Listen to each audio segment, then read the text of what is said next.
de la clase.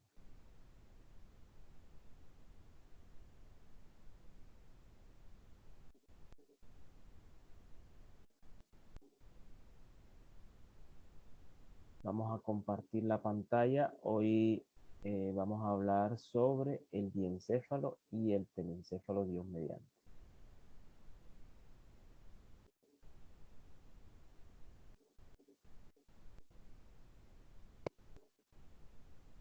Bueno, allí me imagino que todos deben estar compartiendo la pantalla conmigo. Me lo informan, por favor, si hay algún problema.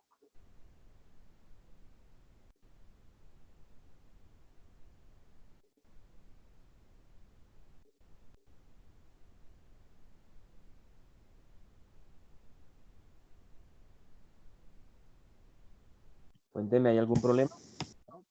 No, profe. Entonces estamos compartiendo pantalla, ya la voy a colocar en grande y vamos a dar inicio a la sesión del día de hoy. Tratar de agotar esos dos temas. Bueno, y vamos a hablar del diencéfalo y el telencéfalo, y ustedes saben que son las porciones más superiores del sistema nervioso central. El diencéfalo es se continúa del encefálico hacia arriba, hacia la porción superior. Recuerdan que era el límite superior del tronco encefálico. Porfa, silencien los micrófonos para evitar ese sonido. Y el telencéfalo, que va en la porción más superior y que va a formar lo que son los hemisferios cerebrales, que son los más grandes que tiene el encéfalo como tal. Recuerden que ellos se originan, perdón, de lo que es embriológicamente, se originan de la primera vesícula, que es el prosencéfalo, que luego va a formar dos vesículas más, y al final quedan tres y forma lo que es diencéfalo y telencéfalo con dos porciones superiores. Y sabemos que de él, según lo que vimos en embriología, al principio de este sistema, que de allí del diencéfalo se van a originar lo que es tálamo, el hipotálamo y todo lo que está rodeándolo, el subtálamo, el epitálamo. Aquí lo tenemos, esto sería esta zona que están viendo en rosa, es el diencéfalo, sería el diencéfalo, esto es un corte sagital, esto es un corte transversal, y aquí lo veríamos el señor diencéfalo.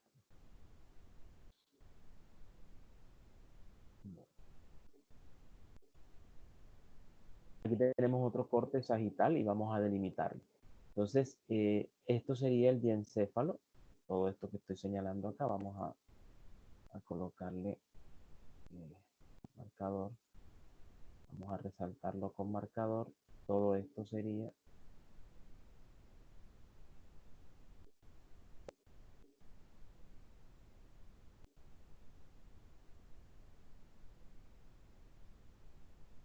lo que es el diencéfalo. Todo eso que estamos señalando, entonces tendría un límite. Recuerden que esto que está hacia acá es anterior y esto está posterior. Miren, aquí esto nos sopla, el cerebelo nos está soplando que esto es posterior, pero ya debemos reconocer estas estructuras, aprender a reconocerlas, que es anterior y que es posterior. Aquí está el cuerpo calloso y nos está mostrando lo que son los ventrículos laterales y miren, esta parte está hacia adelante. Entonces esto es anterior, esto es posterior. Siendo así, entonces el límite anterior está formado por este agujero o foramen que está aquí. ¿Miren? El agujero, ¿se acuerdan el agujero de Monroe? Pero él tiene otro nombre que es agujero interventricular. Eso es. Recuerden que ahí están uniendo los ventrículos laterales con el tercer ventrículo. Por si acaso lo encuentran en otra nomenclatura, agujero ventricular. ¿Sí? Porfa, micrófonos. Silencien los micrófonos si son tan amables. Bueno, entonces aquí tenemos el agujero o foramen interventricular o agujero o foramen de Monroe. Aquí tenemos la comisura blanca anterior. Recuerden que hay una comisura blanca posterior, aquí la estoy señalando. Hay una comisura blanca anterior, la lámina terminal y el quiasma óptico, que cuando estuvimos viendo el tronco encefálico, cuando delimitamos la parte superior, hablamos del quiasma, ¿se acuerdan? Que estaba allí y de ahí salen la cintilla y el tracto óptico. Entonces ahí está el quiasma, que es donde se unen, y ahorita veremos cómo se forma. Aquí encontramos esta zona, miren, que parece un triangulito. Aquí está el vértice de ese triángulo, el vértice más profundo. Esto se conoce como infundíbulo. ¿Miren? Infundíbulo del hipotálamo. ¿Okay? Esto que tenemos aquí debajo es la glándula hipófisis o pituitaria. Ustedes saben que descansa sobre la fosa pituitaria o silla turca del cuerpo del efenoide. Bueno, entonces el límite anterior es el agujero de Monro interventricular, la comisura blanca, la lámina terminal y el quiasma óptico. Ahora vamos a ver lo que es el límite inferior. El límite inferior comienza donde terminó el límite superior, o sea, en el quiasma óptico.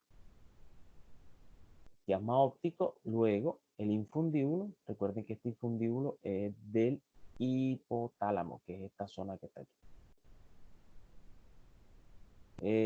El tercero es esto que tenemos acá, que es el tuber cinearum. Y acá vemos los cuerpos mamilares. ¿Se acuerdan que también los vimos cuando estábamos revisando el límite inferior? Cuéntame, ¿ibas a decir algo? Esto sería el límite inferior de ese diencéfalo. En el límite lateral, hacemos un corte transversal y miramos el límite lateral. Entonces, esto que está aquí sería el diencéfalo, esta zona que vemos aquí, de color gris, color grisáceo. Esto sería el diencéfalo y esto sería su límite lateral, porque el límite medial sería este. Entonces este sería el límite lateral. El límite lateral es la cápsula interna.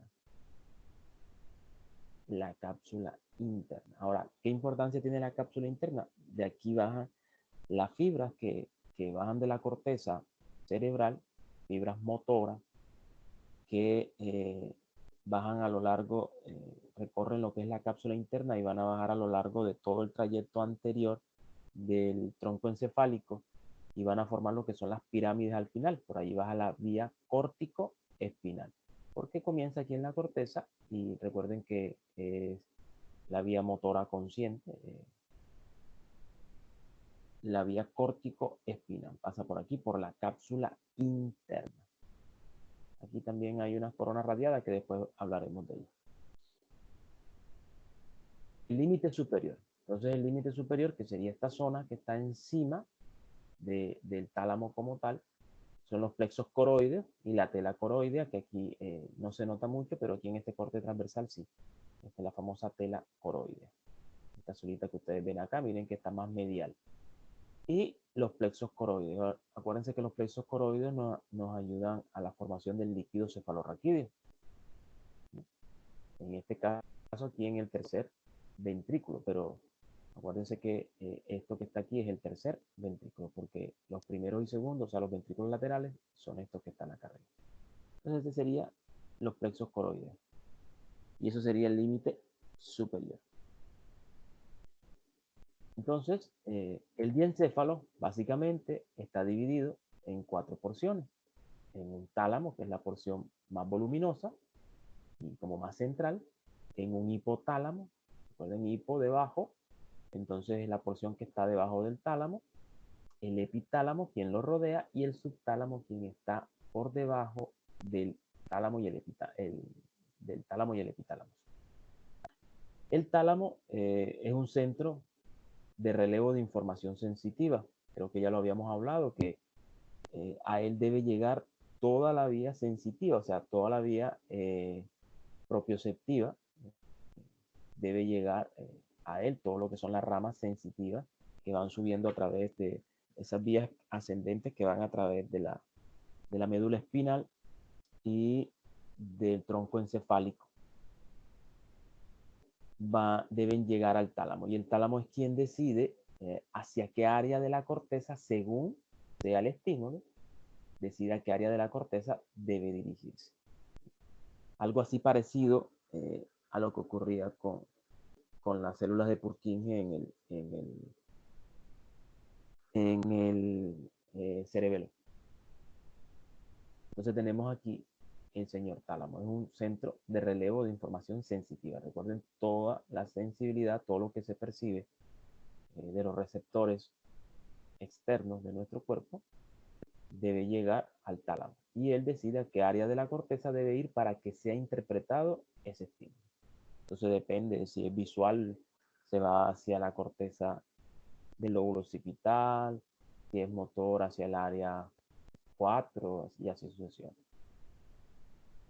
Todavía lo de las áreas no lo reconocen, pero tranquilos que recuerden que eso también lo vamos a estudiar. Por eso no nos hemos metido tanto con las vías, porque quiero que hagamos las exposiciones de área de asociación, que hagamos nuestros mapas conceptuales de esas áreas, porque todos los vamos a hacer. Y de esa manera entonces conocerlo, y ahí sí después hablar de lo que es y de lo que, cómo van las vías y los cortes que se hacen a nivel de bulbo, la unión de bulbo medular, en el bulbo, el corte a nivel de mesencéfalo y a nivel de pedúnculo, que es donde se hacen los relevos, algunos de 4 neuronas, algunos solo de 2 neuronas, y de esa manera llegan esas vías hasta la corteza, ¿vale?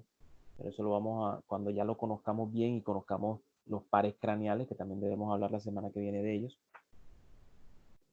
de lo que es el sistema nervioso periférico, para poder ya tener idea que cuando hablemos veamos los núcleos y ya sepamos de qué estamos hablando. ¿Listo? Tenemos el hipotálamo. El hipotálamo es un órgano que es relativamente pues, más pequeño que el tálamo, pero tiene grandes funciones. Él pertenece a dos sistemas, al sistema nervioso como tal y al sistema endocrino. Entonces tiene funciones viscerales, autónomas y endocrinas. ¿Vale?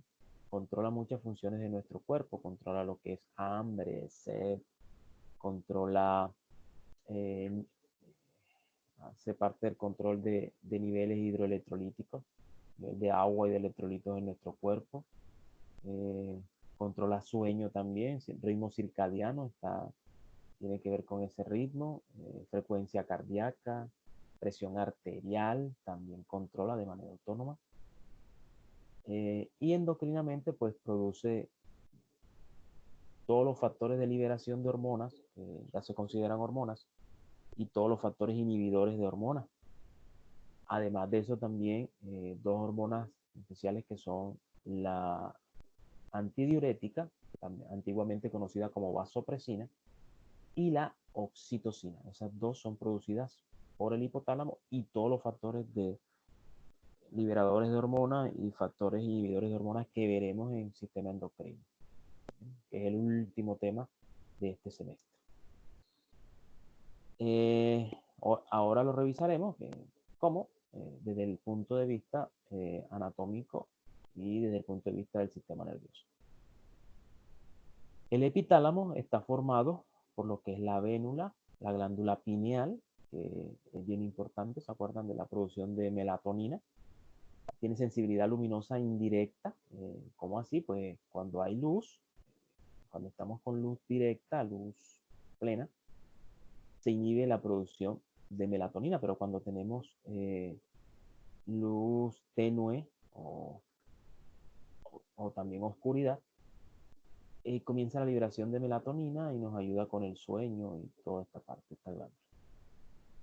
El subtálamo tiene una función motora, pero una función motora consciente, pero no totalmente consciente, sino como un 90% y tiene un 10% de inconsciente.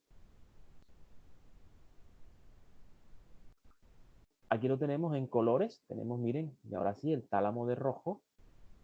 Mírenlo. Lo que es el hipotálamo, que es esta zona, solo no lo que está rodeando, recuerden, lámina blanca anterior, el quiasma óptico no, sino esta zona, lo que está por dentro, delimitado por esta lámina. Aquí nos pasamos un poquitito, pero es esto que está aquí adentro. Este es el señor hipotálamo, esta zona. Aquí encontramos el epitálamo y por debajo y hacia atrás de él está el subtálamo. Mírenlo acá, en este corte transversal se nota mejor.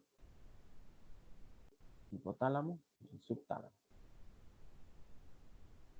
Entonces, tenemos que en este diencéfalo encontramos el tercer ventrículo, que ya lo conocíamos porque ya vimos los ventrículos del sistema nervioso. Encontramos a este señor, que es el tercer ventrículo. Este que tenemos aquí. Entonces, el tercer ventrículo está formado por el tálamo y el hipotálamo, básicamente. Recuerden que se comunica con los ventrículos laterales a través del agujero o foramen interventricular o foramen de Monro. Y también se comunica con el cuarto ventrículo a través del acueducto mesencefálico, que dicen algunos libros, o acueducto de Silvio en otros. Tenemos aquí para recordar que estos ventrículos laterales tienen cuernos anteriores, su cuerno posterior y sus cuernos laterales.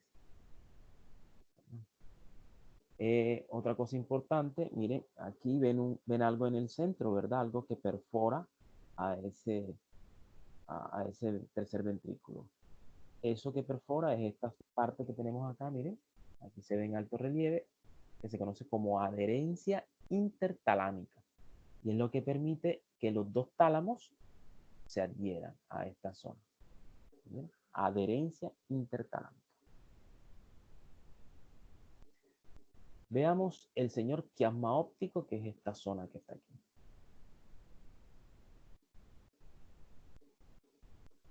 El quiasma óptico. Bueno, pues entonces el quiasma óptico es como el nacimiento aparente de lo que es el nervio óptico. Entonces, esto sería desde el quiasma óptico hacia adelante, esta porción anterior es lo que se llama nervio óptico. ¿Sí? Nervio óptico que tiene dos raíces, una raíz medial o interna y una raíz lateral o externa. Ahora, si notamos solo la raíz medial, es la que se entrecruza en el quiasma de un ojo y del otro. La raíz lateral, ella sigue ipsilateral hacia, o sea, del mismo lado, hacia la corteza visual primaria. Perdón, hacia el tálamo y de ahí hacia la corteza visual primaria. Bueno, tenemos aquí entonces nuestro quiasma óptico. Recuerden que aquí entonces ocurre ese entrecruzamiento, pero solo de la raíz medial. La raíz externa continúa ipsilateral. Esto sería aquí el tálamo como tal, los cuerpos geniculados anteriores del tálamo, donde llega, y de aquí, recuerden que todo lo sensitivo debe llegar al tálamo y aquí él decide hacia qué área de la corteza debe ir. Aquí tenemos el telencéfalo. El telencéfalo son lo que va a formar los dos hemisferios cerebrales, tanto derecho como izquierdo. Estos hemisferios cerebrales tienen unas características especiales, miren. Tienen unas áreas que sobresalen y que están en forma como de nubes, como arrugaditas, que se denominan circunvoluciones o también se conocen como giros. Circunvoluciones o giros. ¿Lo ven? Y están en toda la corteza de los hemisferios cerebrales. Y entre esas circunvoluciones están delimitadas por unas zonas deprimidas, ¿sí las ven? Que se denominan surcos. ¿Se acuerdan lo que es un surco? Que lo vimos, lo que era el relieve anatómico. Cuando revisábamos relieve anatómico, planteamos que eran surcos. Entonces son como impresiones que dejan algún órgano y que no tienen una profundidad muy grande. Mientras que las cisuras o fisuras, su profundidad es mucho mayor. Eso era lo que eran los surcos. Entonces, aquí tenemos esos surcos en el telencéfalo como tal. Esos surcos me están delimitando a las circunvoluciones o giros. Entonces, estos son surcos y estas son circunvoluciones o giros. Ahora, en el cuerpo humano hay muchas zonas que tienen este tipo de características que están circunvolucionadas. Una circunvolución no es más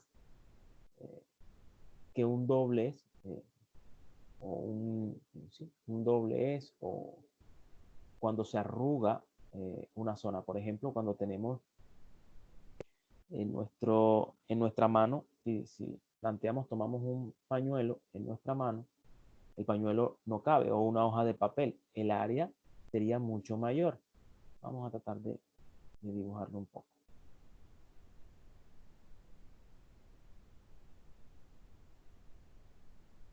Suponiendo que esto es una mano, si queremos que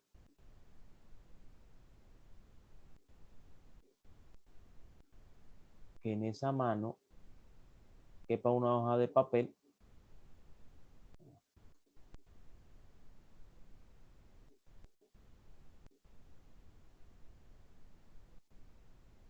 si queremos que en esa mano quepa una hoja de papel, pues la hoja de papel sería mucho más grande que la palma de nuestra mano. Pero si esa hoja la circunvolucionamos, o sea, la arrugamos, esa hoja la tomamos y decidimos mejor arrugarla, pues ya arrugada cabrá en nuestra mano. Ahora, el área sigue siendo la misma, ¿cierto? El área no cambió. Pues si yo lo saco de mi mano y lo despliego, otra vez volvería a ser el área de ese papel. ¿Sí? Entonces eso sucede aquí, en muchos tejidos, no solo en este, en el tejido nervioso. Cuando veamos el tejido pulmonar, los alveolos pulmonares también están de esta manera distribuidos. Y se dice, por ejemplo, que en los alveolos pulmonares, si tomáramos los alveolos y los pusiéramos pegaditos uno a otro, podríamos llenar una cancha de tenis, dicen algunos. Habría que mirarlo, pero en algunos libros está reportado, llama la atención. Una cancha de tenis, imagínense ustedes. Entonces, yo tengo una cancha de tenis en mis pulmones, y pero como el área está plegada, está circunvolucionada, está arrugada, puede caber en ese espacio. ¿Sí? Ahora, ¿qué ventaja le brinda esto al sistema nervioso? Le brinda la ventaja de que, como ustedes recuerdan que en la corteza cerebral está la sustancia gris, o sea, los cuerpos celulares de neurona o somas neuronales, entonces eso le brinda la oportunidad de que haya tantas y tantas neuronas. Recuerden que hay números que nos hablan de 100 millones de neuronas, algunos libros nos dicen, que haya tantas neuronas porque se distribuyen a través de toda esta área. Recuerden que esta área está circunvolucionada, así que todas las neuronas que quepan aquí estarán contenidas, pero lógicamente circunvolucionadamente. Y eso es lo que brinda que la corteza tenga tantas neuronas. Y recuerden que esas neuronas entre sí se van a comunicar, por lo que ya nosotros vimos, los diferentes tipos de sinapsis, y se crearán sinapsis nuevas. Recuerden que cuando nacemos apenas tenemos unas cuantas sinapsis de lo que ya traemos aprendido en nuestros genes, y luego vamos creando nuevas y nuevas. Los primeros 2 años, eso es llenando esto de sinapsis. Esto se duplica en los primeros 2 años con el montón de sinapsis por las cosas que vamos aprendiendo. Entonces, se necesita un área bien grande para contener ese montón de neuronas, y la mejor manera entonces sería circunvolucionar. Por eso tenemos estas áreas, estos tejidos circunvolucionados. Si no, tendríamos una cabeza demasiado grande para nuestro cuerpo. ¿Vale? Bueno, seguimos. Los lobos o lóbulos de la corteza cerebral. Entonces la corteza cerebral tiene 5 lóbulos, aunque cuando ustedes aquí ven 4. ¿Sí? Ustedes están viendo solo 4 lóbulos, pero en realidad son 5 lóbulos y ahorita veremos el quinto. Bueno, los lóbulos están delimitados por unos surcos que son más profundos, que se denominan también en algunos lados, se conocen como cisuras. Tenemos una cisura central, que también se conoce como cisura de Rolando, que va desde la parte superior hacia la parte inferior, pero en la zona medial se detiene. Se conoce también como surco central, o cisura central, o surco de Rolando, o cisura de Rolando. Tenemos otra cisura, miren esta cisura que estoy delimitando acá. Se conoce como cisura lateral, o surco lateral, o cisura de Silvio, o surco de Silvio. Y tenemos otra cisura que en el ser humano no se nota muy bien, sobre todo en esta parte, en esta parte, en esta cara lateral del hemisferio cerebral. No se nota mucho, se nota más en los simios, por eso dicen que es un rasgo ahí simiesco que tenemos. Es la cisura perpendicular externa, ¿esta? O surco perpendicular externo, o surco parieto-occipital, también le dan el nombre, porque parieto-occipital. Y estas tres cisuras o surcos, que son más profundos, por eso se le da el nombre de cisura, me están delimitando 4 zonas. Una zona, esto sería anterior, esto sería posterior. Entonces una zona anterior denominada, se denomina con el nombre del hueso, del cráneo que lo está cubriendo. En este caso, como está hacia la parte de adelante, hacia la parte anterior, se denomina lóbulo frontal. Tenemos un lóbulo, la cisura o surco central me está separando el lóbulo frontal de este que sería el lóbulo parietal. La cisura lateral me está separando al lóbulo frontal y al lóbulo parietal del lóbulo temporal. Y la cisura perpendicular externa me separa al lóbulo parietal y al lóbulo temporal del lóbulo occipital. Aquí tenemos los 4 lóbulos. Estos lóbulos tienen algunas características especiales. Por ejemplo, en este occipital están las 3 áreas visuales, área 1, 2 y 3, visuales. Tenemos acá, por ejemplo, aquí tenemos el área motora, en esta zona, en el lóbulo frontal, que también se llama área precentral. Tenemos, ¿qué más? Aquí está lo que es la cognición, la conciencia, el juicio analítico. Tenemos también aquí unas áreas, que sería el área, estaría por aquí, el área de Broca, ya por aquí, que tiene que ver con la percepción de sonidos, de lo que es el lenguaje como tal, lenguaje hablado, y por acá estaría Wernicke en esta zona, que sería el lenguaje escrito, área 42. Y bueno, el temporal, por ejemplo, se encarga de lo que es parte de la audición, lo que es audición, algo de olfato y un poquito de gusto en esta zona, la zona 22, pero del otro lado. Tenemos también que aquí está lo que es la memoria. Estas circunvoluciones o giros se encargan de lo que es la memoria, sobre todo memoria temporal, memoria reciente. El parietal se encarga de todo lo que es la propiocepción consciente, esta zona que está aquí, lo que es tacto grueso, tacto fino o discriminativo o epicrítico, no sé cómo lo encontraron. Y tenemos el quinto lóbulo. Entonces el quinto lóbulo tomamos, miren, las cisuras lateral o surco lateral o cisura de Silvio, y tomamos unos separadores, separamos, y esta zona que está aquí dentro, esto que ustedes están viendo, es lo que se conoce como lóbulo de la ínsula. Este lóbulo hace parte de lo que es toda esta zona, que es lo que es el sistema límbico, y tiene que ver con nuestras emociones, nuestras sensaciones, nuestros sentimientos en esta área que está acá. el quinto lóbulo, que es el lóbulo de la ínsula.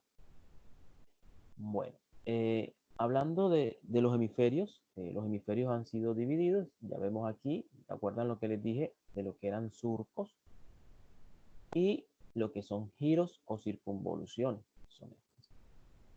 Entonces, tenemos los giros, los más visibles. Lo primero que tenemos siempre que hacer es encontrar el giro central o cisura de Rolando y el giro lateral o cisura de Silvio. Con eso ya estoy delimitando la parte anterior, la parte posterior y la parte inferior, ¿verdad? Inferior y superior.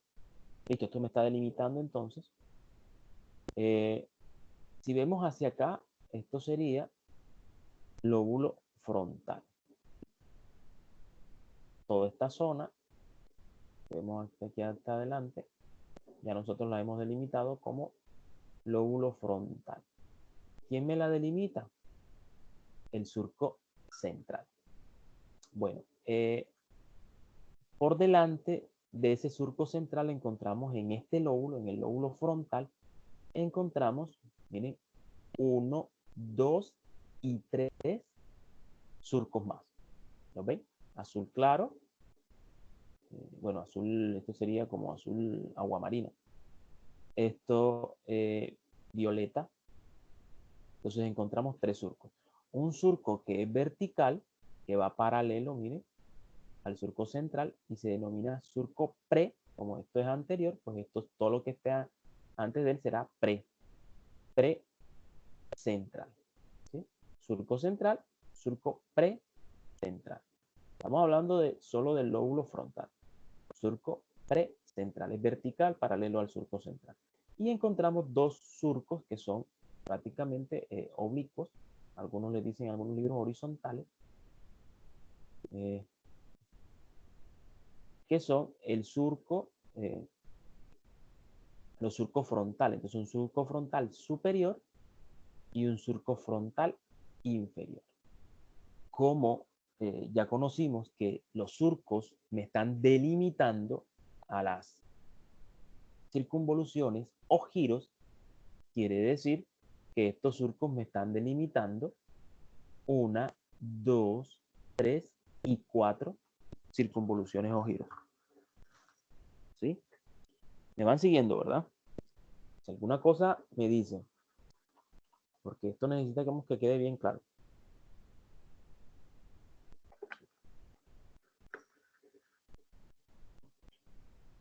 Bueno, entonces,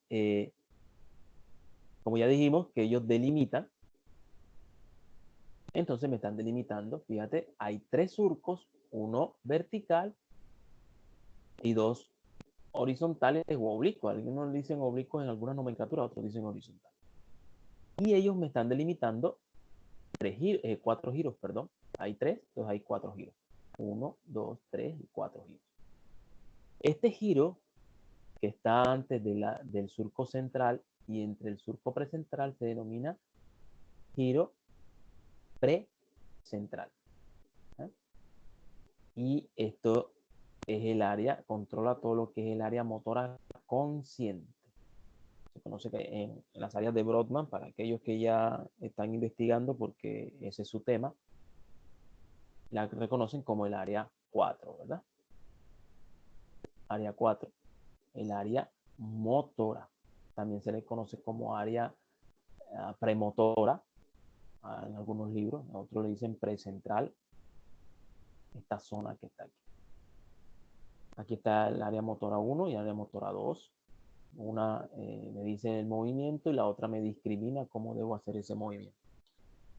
Bueno, eso nos lo explicarán los chicos de áreas de asociación, aun cuando todos los demás lo vamos a revisar porque debemos hacer un mapa conceptual sobre eso.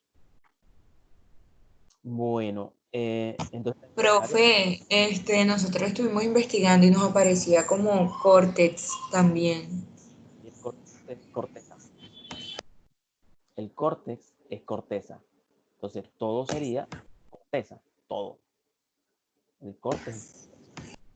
Ajá, aparecía córtex motor, somatosensorial, etc. habla de la corteza, lo que está por fuera, la parte externa. Pero cada zona, por ejemplo, esta circunvolución o giro está cubierto, tiene una corteza. ¿Sí? Ya me explico. Por eso se llama giro, circunvolución, y todo es corteza. Todos estos giros y circunvoluciones tienen una corteza, que es como explicamos donde estaban los cuerpos celulares de neuronas y por eso son de color grisáceo. Bueno, entonces seguimos. Este es el área motora, ¿vale? Área motora. Tenemos también entonces las delimitaciones. Acá tenemos, miren, otra circunvolución. Estas son las circunvoluciones frontales.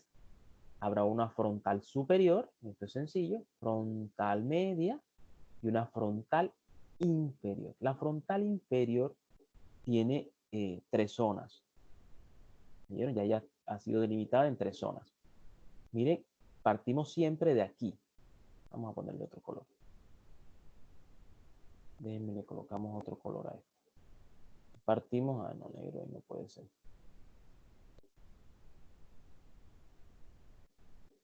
Vamos a ponerle rojo. Partimos de aquí. Siempre miramos cuando tenemos el giro o circunvolución inferior. Miren que aquí se forma como una letra M. ¿Sí la ven? Aquí estaría así, miren. Y esto vendría aquí así. Aquí se forma un triángulo, ¿verdad? Pero están viendo aquí, se formó un triángulo. Entonces esta zona se denomina zona triangular, miren, área triangular, ¿saben? De el giro frontal inferior. Esta zona que está por delante, miren esta área, es el área orbitaria, lógicamente del giro frontal inferior. Y esta zona que está en la parte, miren, posterior, es la zona opercular, es la de la operación de los movimientos oculares. ¿Sí? Miren, entonces ese giro frontal inferior tiene tres zonas. Una zona triangular, que sería esta, una zona orbitaria y una zona opercular. Bueno, continuamos. Hacia atrás del surco central encontramos otro surco verde, miren, este de color verdoso, que está después del surco, ¿sí? Central, del surco central, perdón. Y entonces se denomina surco post porque está después del surco central, entonces se llamará surco post central. ¿Sí?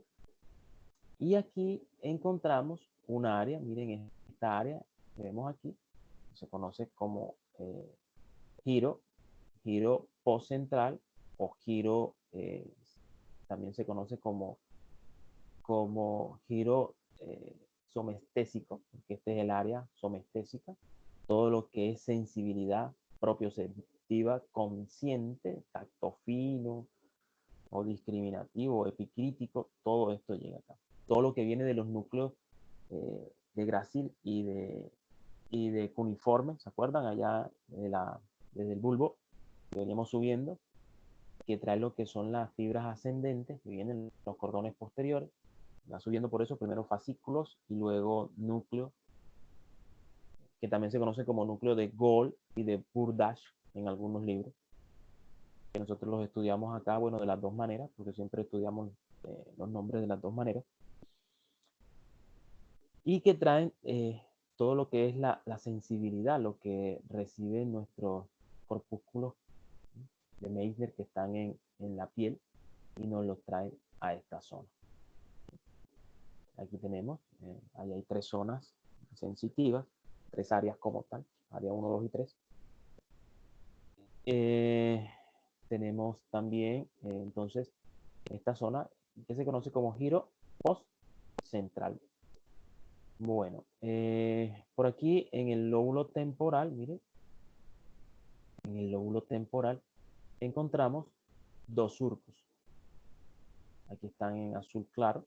Dos surcos se conocen como surcos temporales. En esta parte, porque el temporal también por debajo tiene otros surcos que comparten con el occipital, que después los veremos cuando veamos la base. Aquí estamos viendo solo una cara, que sería la cara externa de un hemisferio cerebral. Entonces tiene en esta cara un surco temporal superior y un surco temporal inferior que me delimita 3 giros. Un giro temporal superior, un giro temporal medio y un giro temporal inferior. Recuerden que este lóbulo se encarga de lo que es la audición como tal y eh, la memoria, también está implicada en la memoria, sobre todo en la memoria temporal. Bueno, en la parte posterior, recuerden que no se nota muy bien lo del giro, perdón, el surco parieto-occipital, pero más o menos iría como por aquí. Y nos da lo que es el lóbulo occipital con sus zonas de asociación visual, que son 3, la zona 1, la 2 y la tercera zona.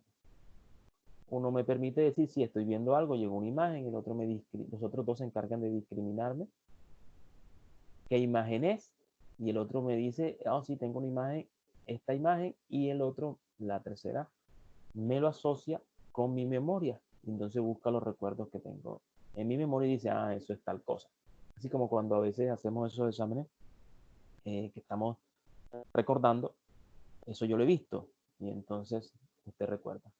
Cuando no recordamos o nunca hemos visto algo, fíjate que no sabemos el significado, pero como lo podemos ver y tratamos de compararlo con las imágenes que tenemos guardadas en nuestra memoria, allá en el hipocampo, lo que podemos hacer es describirlo. Y entonces muchas veces describimos, ¿no? Tiene forma de no sé qué, se parece a tal cosa, pero no sé qué es. Pero se parece a no sé qué, claro, se parece a lo que yo tengo guardado. Aquel que lo ha visto, que lo conoce, dice, no, eso es tal cosa. Porque ya lo tiene guardado en su memoria. Entonces de esa manera es que funciona más o menos a grandes rasgos la visión. Vámonos con la vista medial, ya vimos la vista externa, la cara externa, ahora vamos a ver la cara medial del hemisferio cerebral y luego miramos la cara inferior o la base. Entonces aquí tenemos, miren, otros surcos, estamos viendo. Empecemos por este, el rojo. Este surco que me está rodeando a este órgano que se conoce con el nombre de cuerpo calloso, entonces me está rodeando el cuerpo calloso y se denomina surco del cuerpo calloso. Surco del cuerpo calloso. Encima de él hay otro surco de color azul acá, que se denomina surco del giro, ¿sí? O surco del cíngulo, o surco del giro cingulado, como usted le quiera decir. Esta zona que está aquí. Quiere decir que esta circunvolución que me está delimitando estos dos surcos es la circunvolución del cíngulo o giros del cíngulo o giro cingulado. ¿Sí? Ahora, este cuerpo calloso presenta un pico, un rodete o rodilla, un cuerpo,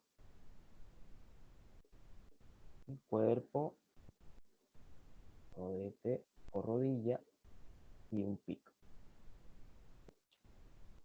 Bueno, aquí tenemos otro surco, este que viene aquí bajando. Si nosotros nos continuáramos, pudiéramos continuar y mirar la parte externa, nos daríamos cuenta que hace parte del mismo surco central.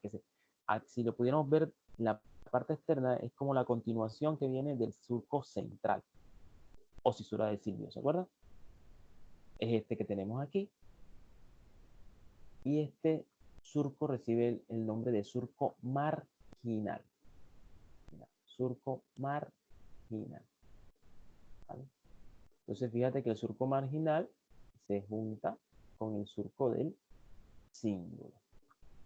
Tenemos otro surco que viene de la parte posterior, por eso les decía que aquí en la cara medial o cara interna era más fácil visualizar la división entre el parietal, entre el lóbulo parietal y el lóbulo occipital, porque aquí aparece, miren, el surco parieto-occipital. ¿Se acuerdan que allá también se llamaba parieto-occipital externo? Aquí es surco parieto-occipital interno. Y mira que me está separando al lóbulo parietal del lóbulo occipital. También se conoce como perpendicular interno. En algunos libros aparece con este nombre. Y tenemos otro surco, miren este en azul claro, que se denomina surco calcarino o cisura calcarina. Y ella me está dividiendo al lóbulo occipital en dos zonas. Entonces, aquí ya sabemos que esto es el giro cingulado o giro del cíngulo. Esta zona que tenemos aquí, que me la está delimitando el surco marginal y el surco perpendicular interno o parieto occipital interno, esta zona se conoce como precuña. Y esta zona que tenemos acá, que está delimitada por el parieto occipital y la cisura calcarina en la parte superior, se denomina cuña. Entonces, fíjate, precuña, cuña.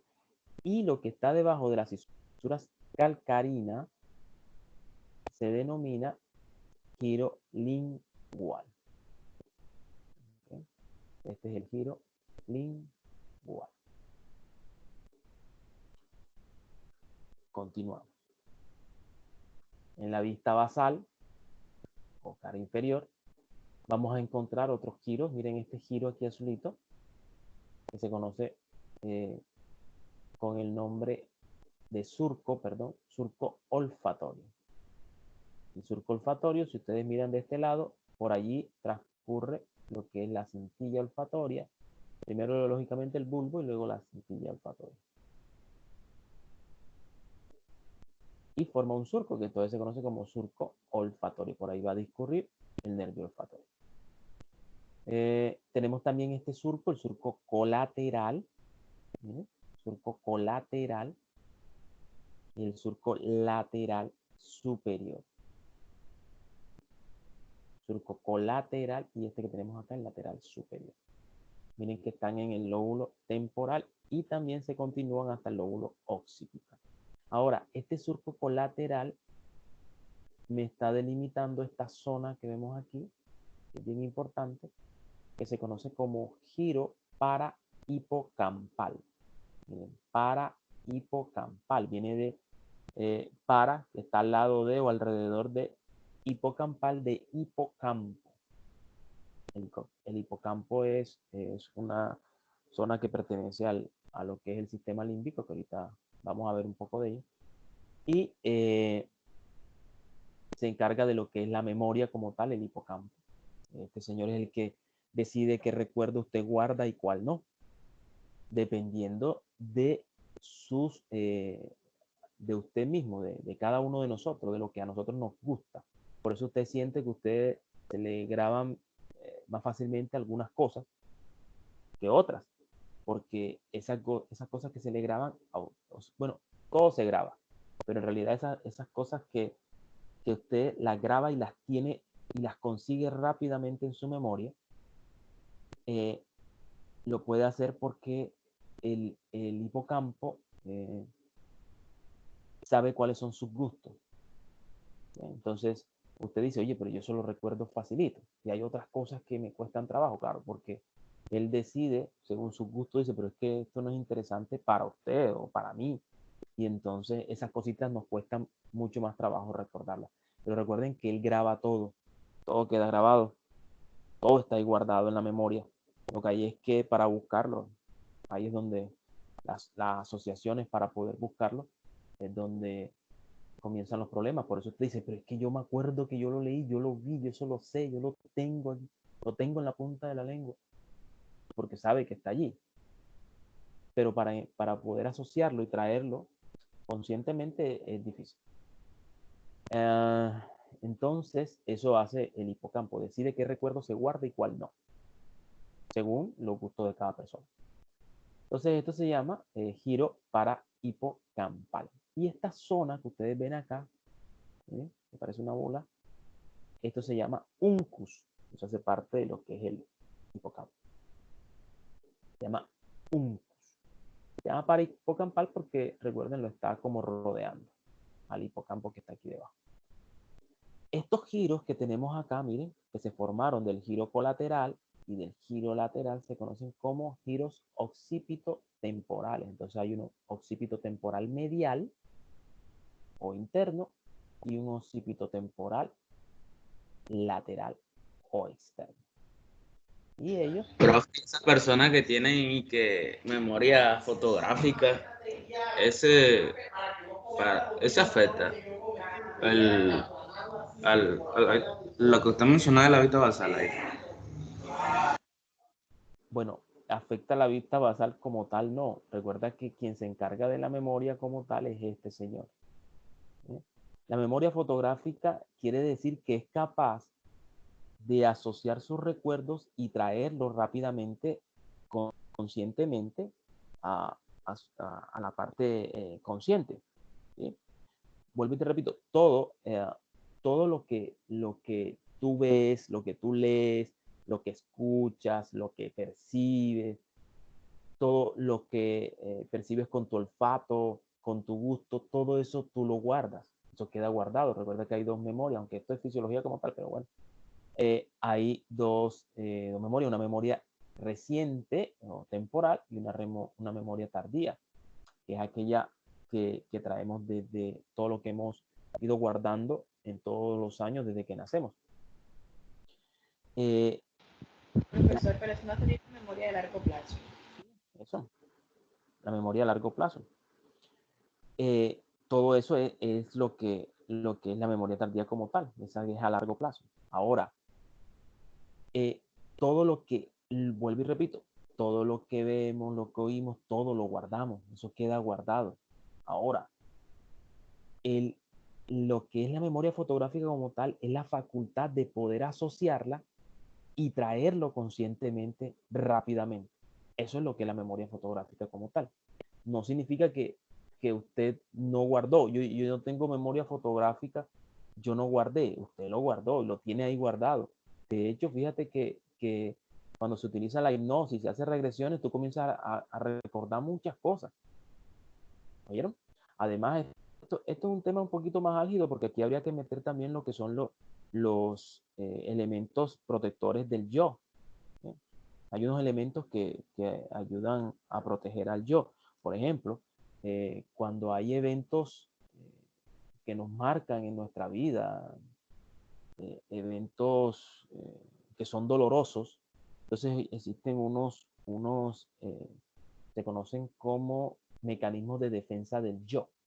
Entonces, para no dañar nuestra personalidad, porque hay eventos que sufrimos en el niño, la soledad, no sé, maltrato físico, verbal, maltrato sexual también desde niños. Entonces, muchas veces eso, los mecanismos de defensa del yo utilizan algo que se llama negación, que es uno de los que más se utiliza. Entonces nosotros eso lo niega y tu cerebro, a pesar de que eso está guardado, porque recuerden, nosotros lo vemos y eso nos queda ahí guardado, él lo guarda como por allá yo digo así, aunque en el cuarto de San Alejo, allá donde uno no se acuerda ni que tiene las cosas, así como en el closet, que tú a veces empiezas oye, voy a arreglar el closet y comienzas a arreglar tu closet y dices, oye, mira, acá esto estaba aquí, yo no me acordaba de esto, me lo voy a poner.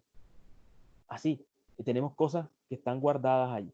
Entonces, ese mecanismo de defensa no bloquea esos recuerdos. Y al bloquearme esos recuerdos, eso no me hace daño y mi personalidad se crea de una manera diferente. Muchas de estas personas a veces ese evento, o bueno, el evento como tal no, sino lo que percibió, la respuesta que él dio a ese evento, vuelve y luego, cuando ya crece y tiene una buena personalidad, muchas personas a veces vuelven y reviven por otro evento, no por el mismo evento, sino por otro evento, pero reviven esa sensación, eso que sintieron, percibieron en ese momento, y entonces eso que estaba guardado se hace consciente. Y entonces comienza a tambalear la personalidad y comienzas tú a ver personas que de repente prácticamente comienzan a tener trastornos, ¿vieron? Y comienzan a recordar y entonces empiezan a investigar qué pasó. Mira, no, lo que pasa es que cuando niño le sucedió esto, en la niñez le pasó esto, mira que, ¿sí?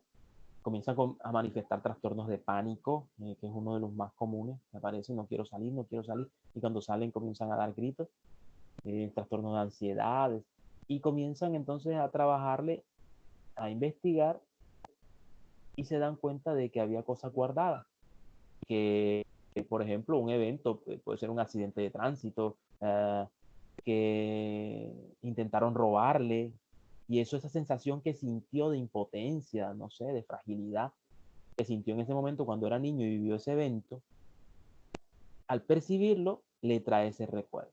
Y entonces comienza ahí sí a manifestar. A otras personas, gracias a Dios, eso no aparece, no reaparece, y toda su vida puede continuar sin ningún problema. Sería bueno que revisaran eso, los mecanismos de defensa del yo. Existen varios, ¿vieron? Pero uno de los más comunes que utilizamos para evitar recordar esos eventos es la negación. Pero entonces, a lo que quiero, el punto que quiero llegar es que todo quedó guardado.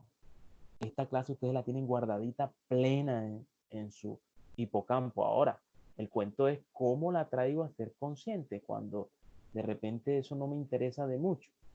Me es mucho más difícil. ¿Ves? Por eso entonces tengo que repasar, tengo que tratar. Ahora, por eso recordar el evento como tal es más difícil.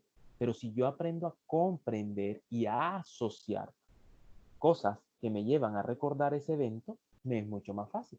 Por eso ustedes se dan cuenta que cuando van comprendiendo las cosas, se le va diciendo, óyeme, con razón tal cosa. Y entonces hay un evento que recuerda que no sabía por qué había sucedido, pero usted estaba como con la duda, y eso, ¿por qué pasó? Y entonces te dice, ah, ya sé por qué sucedió. Es eso, porque entonces comenzamos ya a todos esos recuerdos que tenemos guardados a darle una explicación como tal. ¿Oyeron? Claro que esto se daña, sí se daña. Recuerden Profe, que...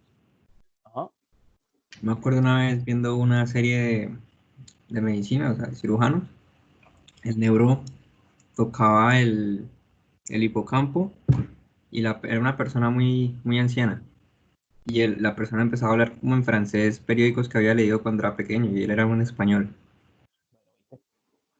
Entonces, yo lo que quiero que entiendan que como este señor, miren lo que hemos planteado desde que comenzamos. Al encéfalo tiene que llegarle toda la información, no es que le va a llegar un poquito, no, no, toda la información. Él requiere de toda la información, y eso lo planteamos desde un principio. Lo que ocurre afuera, medio externo, y lo que ocurre en nuestro medio interno, todo eso lo tiene que saber, y todo eso queda guardado. Sería bueno también que ahora, ya que están de vacaciones, bueno, de vacaciones no, perdón, de cuarentena, revisaran la peliculita esta de Intensamente.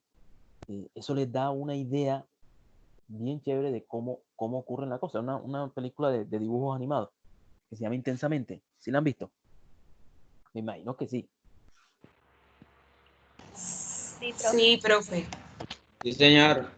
Revísenla, porfa, a la luz ahora de que veamos esto y de que lo estamos viendo, revísenla, ténganla allí, y cuando terminemos todo el sistema nervioso, vuelve y la revisa. Y se darán cuenta, ah, ya entendí, es que esto aquí, ¿oyeron? Porque es bien didáctica de todo esto de lo que yo les estoy hablando. Fíjate que cuando visualmente, en la parte visual, cuando nosotros miramos, tomamos una foto de todo lo que esté en nuestro campo visual, y eso viene y se guarda en el hipocampo.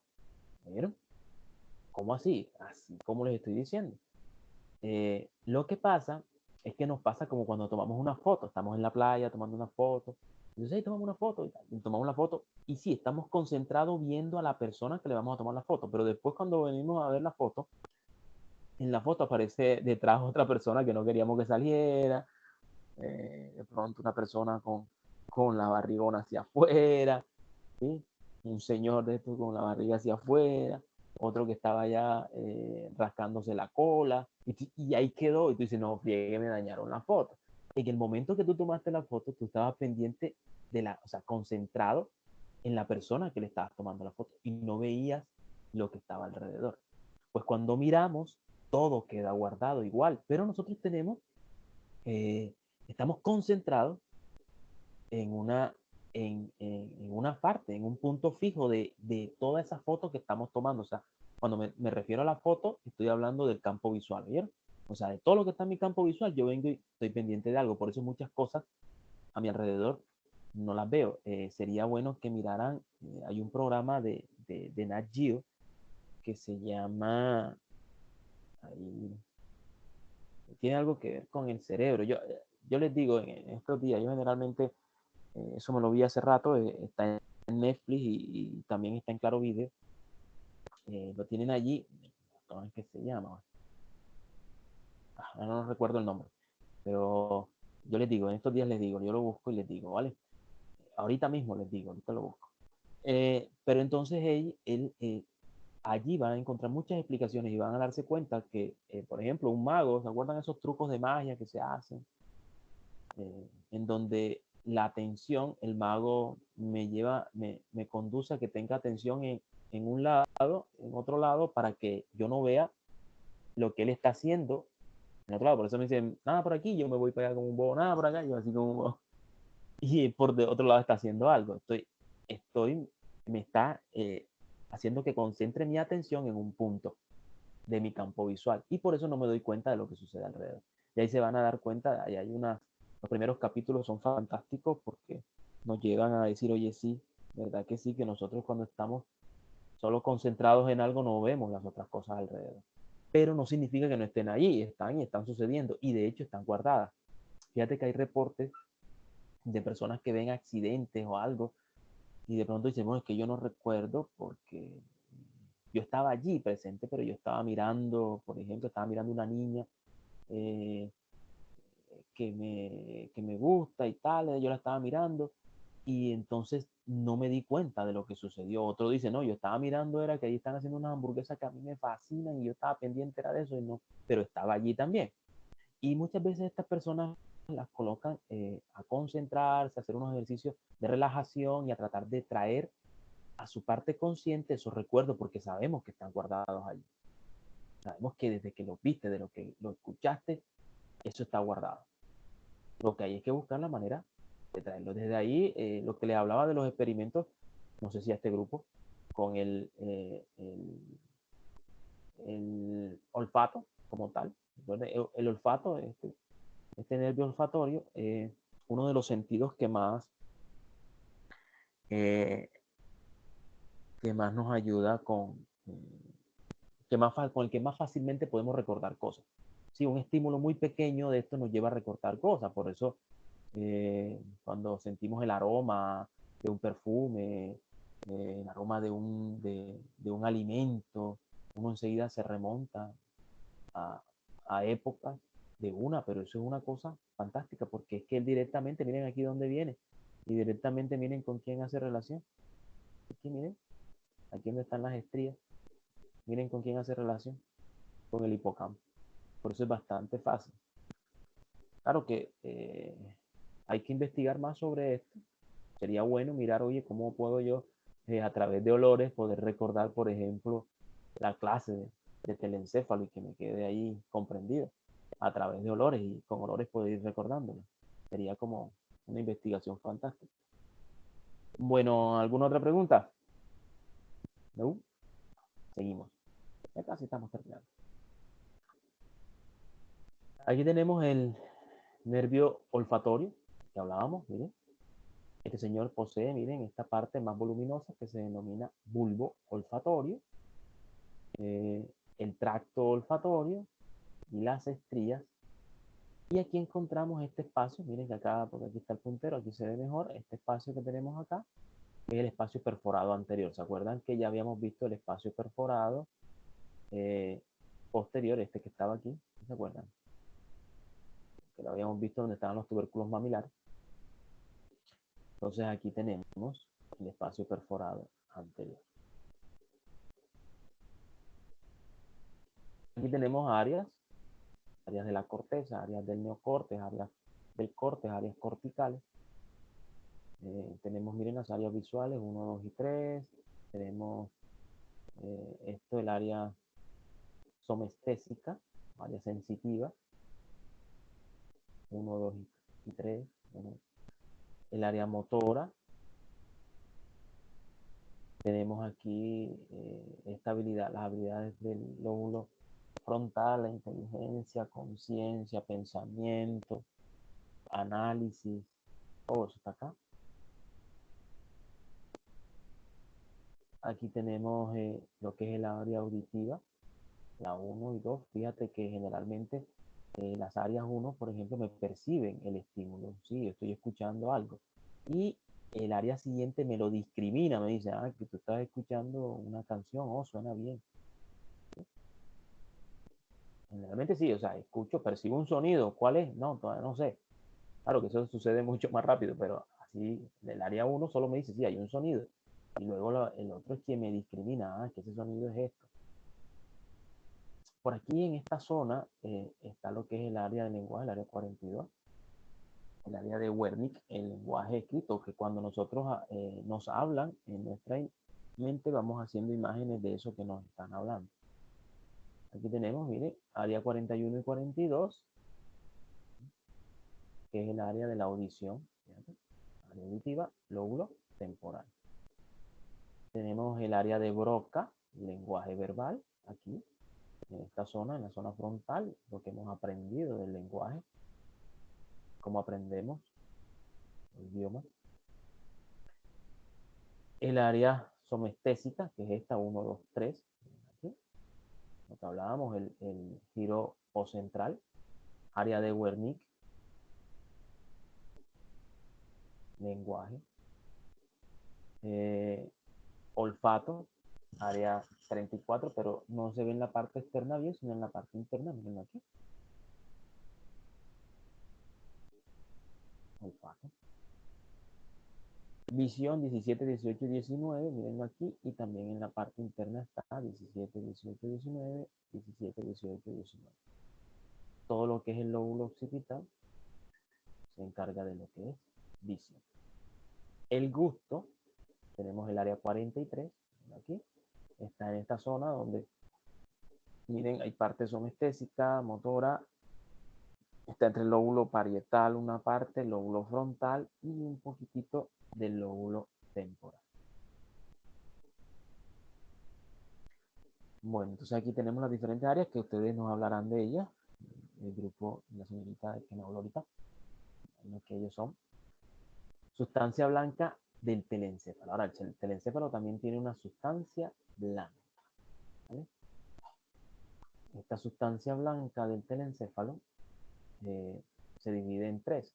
Unas fibras comisurales, una fibra de asociación y una fibra de proyección. Entonces, las comisurales son las que están, estas fibras que vienen y pasan, miren, de un hemisferio cerebral al otro hemisferio cerebral. ¿A través de quién? A través del cuerpo calloso. Este señor que está aquí, en este corte transversal, es el cuerpo calloso. Entonces, fíjate, las fibras de un hemisferio cerebral pasan al otro hemisferio cerebral. Están en constante comunicación. Fibras comisurales. Vamos a mirarlas acá. Mirenlas aquí. Este es el cuerpo calloso. Aquí estaría la comisura anterior y aquí estaría la comisura posterior. Y entonces tendríamos aquí las fibras, miren, las fibras comisurales. Este señor que tenemos aquí es el famoso cuerpo calloso. Esto que tenemos aquí arribita, no confundirlo con esto, mire, esto que tenemos aquí también de sustancia blanca es el fornix, que me está rodeando al tálamo. ¿Okay? El fornix. ¿Vale? No confundirlo, porfa, con el cuerpo calloso. El cuerpo calloso es mucho más grande. Ahorita hablaremos del fornix. Esto sería entonces comisura anterior, comisura blanca anterior, comisura blanca posterior y lo que es la avénula como tal, esto, perdón, aquí, comisura blanca posterior y avénula. Bueno, tenemos las fibras de asociación, entonces son, como su nombre lo indica, me asocian. Estas existen en un hemisferio cerebral, o sea, aquí tenemos este hemisferio cerebral. ¿Qué hemisferio cerebral es este? ¿Derecho o izquierdo? Y me dice. Izquierdo. Hemisferio cerebral izquierdo. Y entonces tenemos fibras de asociación. Unas son largas y otras cortas. Las largas me van a unir un lóbulo con otro lóbulo. Ejemplo de esta, miren, me están uniendo el lóbulo frontal con el lóbulo occipital y parte del parietal. Son fibras de asociación largas. Esta, por ejemplo, miren, lóbulo frontal con lóbulo occipital y lóbulo temporal. ¿Ven? El fascículo arqueado. Tenemos esta también, por ejemplo, este fascículo occipitofrontal anterior e inferior, perdón, va desde el frontal hacia el occipital y toma parte también del temporal. O sea, todos estos lóbulos entre sí están asociando información. Y hay otros que, por ejemplo, son fascículos cortos, como este uncinado, que en un mismo lóbulo van de un giro a otro giro, dentro de un mismo lóbulo. Y entonces son fascículos cortos. ¿Okay? Fíjate que estas fibras de asociación me asocian los lóbulos, pero entre ellos mismos en un mismo hemisferio cerebral. Y las fibras de proyección, que son aquellas que se van a proyectar desde la corteza y van a ir, por ejemplo, a través de la vía corticoespinal. Miren aquí se ven las fibras. Y van a bajar por la cápsula interna. ¿Se acuerdan que vimos que esta cápsula me separaba lo que era el límite lateral del diencéfalo? Van bajando, miren. Y van a salir a través de esto que ustedes ya lo conocen, que se llaman pirámides. Esta es la vía corticoespinal. Que luego acá debajo se van a entrecruzar, ¿se acuerdan? Ese es el famoso entrecruzamiento. También ahí tenemos otras vías, las vías propioceptivas que van subiendo, que vienen de los fascículos de Gracil y cuneiforme, la parte posterior, y van a subir también a la corteza. Entonces, tanto unas que van desde la corteza hacia los órganos efectores y otras que vienen desde los receptores hasta la corteza, pasando primeramente, lógicamente, por el tálamo. ¿Okay? Pasando primero por el tálamo. Aquí tenemos también la famosa corona radiada, que me permite que las fibras se distribuyan de un lado hacia otro, miren, de los hemisferios cerebrales que ahorita vimos. Esa corona radiada es la que vemos ahí en el cuerpo calloso. Aquí vamos a encontrar los núcleos de la base del tálamo. ¿Bien? Y los núcleos del telencéfalo también. Entonces encontramos los dos núcleos, que son el núcleo caudado, y se denomina caudado porque tiene esta colota. ¿Sí? Por eso se denomina caudado. Y el núcleo lenticular, que es esta gran cabeza que está aquí. Miren que ambos me están arropando o me están rodeando al tálamo. Este rojo que tenemos aquí es el tálamo. Ahora, el núcleo lenticular se divide en dos, un putamen y un globo pálido medial y otro lateral. Vamos a mirarlos aquí en este corte transversal. Entonces tenemos que esto sería el núcleo caudado, mírenlo, miren la cola de ese núcleo. Esto sería el tálamo como tal. Aquí tenemos la cápsula interna, aquí está. Esto que tenemos acá, de este lado, todo esto, sería el núcleo lenticular. El núcleo lenticular, que lateralmente, en la parte lateral, o sea, la parte más externa, tendrá al putamen, perdón, aquí, al putamen, esto que vemos aquí, y en su parte interna tendrá al globo pálido. Ese globo pálido también está dividido, miren, por una porción de sustancia blanca, así como lo está el putamen. Una porción de sustancia blanca y me convierte esto en un globo pálido medial, el que está más hacia la línea media, que sería este, y un globo pálido lateral, que es este que está acá. Veámoslo también de este lado, entonces aquí lo vemos, aquí se ve de otra manera. Aquí tendríamos entonces el putamen, que sería esto, y todo esto sería el globo pálido, esto sería el globo pálido lateral, y esto sería el globo pálido medial. Cápsula interna, y esto sería el caudado. Y esto que está rodeándolo sería, lo que rodea a él sería el tálamo. Aquí también está presente. Hablemos del hipocampo, de la amígdala cerebral y el fornix. Bueno, entonces aquí tenemos, miren, hicimos un corte transversal y quitamos ciertas cositas. Esto que está aquí, que lo vemos, miren, ¿se acuerdan que estaba por encima? Vamos a ver si tenemos otra imagen acá. Y, no, el fornix, por encima del tálamo. Recuerden que esto es la adherencia intertalámica, esto que vemos aquí. Entonces, esto es lo que se denomina fornix, que termina en una porción llamada porción hipocampal, porque lo que es hipocampo como tal, porque tiene forma de un caballito de mar. ¿En dónde termina él? En lo que es el hipocampo. Y aquí encontramos los núcleos amigdalinos, lo que es las amígdalas como tal.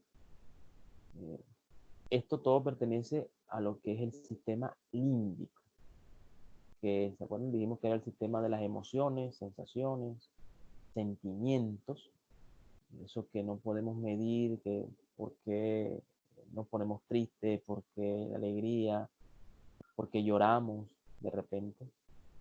Eso todo está aquí, en esta zona que, como es intangible, no se puede medir, es bien difícil de explorar, pero sí se ha ido explorando, ¿bien? Aquí en estos núcleos amigdalinos encontramos lo que son los núcleos de la ira y el miedo. Fíjate que están aquí. Esto se ha experimentado en algunos animales que se ha extirpado y entonces dejan de tener miedo y de sentir ira. Se vuelven dóciles y dejan de sentir miedo. También cuando se estimula, se le da estimulación eléctrica, les produce ira o temor.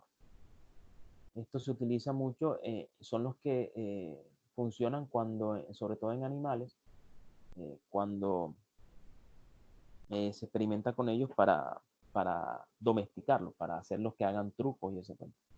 Ahí también están los núcleos de recompensa. Entonces, si haces algo bien, te recompenso y de esa manera logras que realice o repita algunas acciones para conseguir una recompensa.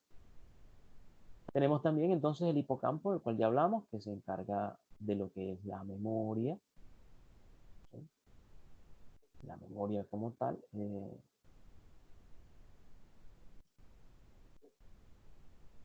Listo. ¿Preguntas?